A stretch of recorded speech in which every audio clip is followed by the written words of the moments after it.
পশ্চিম লালুক অঞ্চলৰ 1980 চনতে স্থাপিত হোৱা শিৱ মন্দিৰ আৰু সেৱাশ্ৰমৰ আজি আধাৰশিলা স্থাপন। বৃহত্তৰ পশ্চিম লালুক অঞ্চলৰ অতি পুৰণি 1980 চনতে স্থাপিত হোৱা শিৱ মন্দিৰ আৰু সেৱাশ্ৰম মন্দিৰ ভাগ পবিত্ৰ শাওণ মাহৰ শেষৰ সোমবাৰে পুনৰ নিৰ্মাণৰ বাবে প্ৰস্তুতি চলাই মন্দিৰৰ লাইখুটা স্থাপন কৰা হয়। বৃহত্তৰ অঞ্চলটোৰ ভক্তপ্ৰাণ বৈষ্ণৱসকলৰ উপস্থিতিত অতীতৰে পৰা পশ্চিম লালুক শিৱ মন্দিৰ আৰু সেৱাশ্ৰমৰ সৈতে জড়িত পৃথিৱীৰ পৰা চিৰ বিদায় মগা স্বৰ্গীয় লোকসকলৰ সোঁৱৰণি মুকলি কৰি অনুষ্ঠান ভাগৰ দুৱাৰ উন্মোচন কৰা হয়।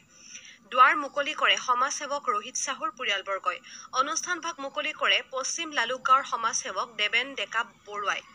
অঞ্চলটোৰ জ্যেষ্ঠ ব্যক্তিসকলক সম্বৰ্ধনা জনোৱা হয়। অতি সুন্দৰভাৱে আজি অনুষ্ঠান ভাগ আয়োজন কৰি মন্দিৰ সমিতিৰ ৰাইজৰ সহায় সহযোগিতা কামনা কৰিছে।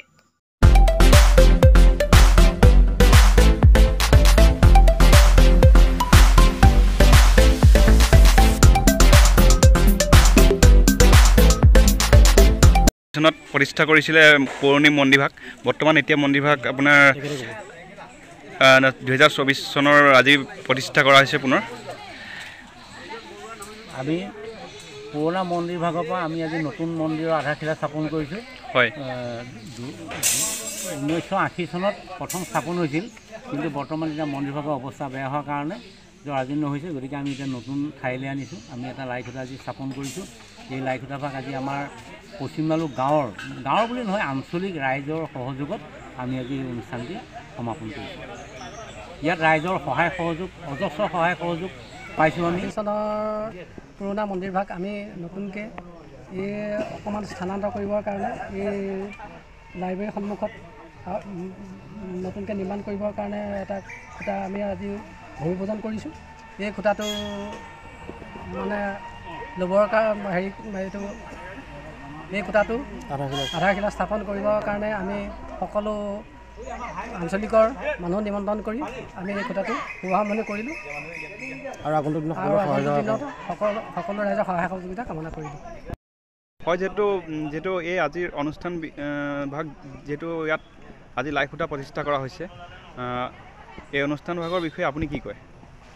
হয়, আচলতে এই অনুষ্ঠান ভাগ পশ্চিম লালুক আঞ্চলিকৰ এটি সপোনৰ অনুষ্ঠান। এই শিৱ মন্দিৰ ভাগ আঞ্চলিক হয়। আমি নতুনকৈ স্থায়ী গৃহ নিৰ্মাণৰ বাবে আজি এই পবিত্ৰ দিনটোত লাইখুটা স্থাপন কৰিছোঁ। ইয়াত স্থানীয় ভকতসকলৰ যথেষ্ট সমাগম হৈছে, যথেষ্ট অৰিহণা আহিছে। আমি আশা কৰিছোঁ প্ৰায় এবছৰৰ ভিতৰতে এই অনুষ্ঠান ভাগ সম্পূৰ্ণ কৰি ভকতসকলৰ সেৱা শুশ্ৰূষা হোৱাকৈ আগবঢ়াই দিব যাতে পাৰোঁ, সেয়াই আমাৰ পৰম ঈশ্বৰৰ ওচৰত প্ৰাৰ্থনা। হয়, আৰু জানিব পাৰিছোঁ যিহেতু আপোনালোকৰ পৰিয়ালৰ পৰাই নতুনকৈ প্ৰতিষ্ঠা কৰা মন্দিৰ ভাগৰ লিংগত ভাগ দান দিছে বুলি। আচলতে কথাটো এনেকুৱা হয়, আমি ঈশ্বৰৰ ওচৰত প্ৰাৰ্থনাহে জনাইছোঁ যাতে ৰাইজক দিব পৰাকৈ আমাক শক্তি দিয়ে। হয়, আমি আগহে বাঢ়িছোঁ আৰু এয়া সপোন, গতিকে বাস্তৱ হওক বুলি আশা কৰিছোঁ। আৰু তেনেধৰণে যথেষ্ট সংখ্যক লোকে অনুদান ইতিমধ্যে আগবঢ়াইছে।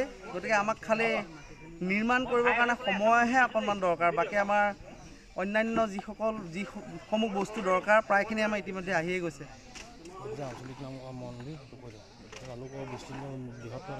আমি এই মন্দিৰভাগ আচলতে আগৰ পৰাই আঞ্চলিক হিচাপে পৰিচিত।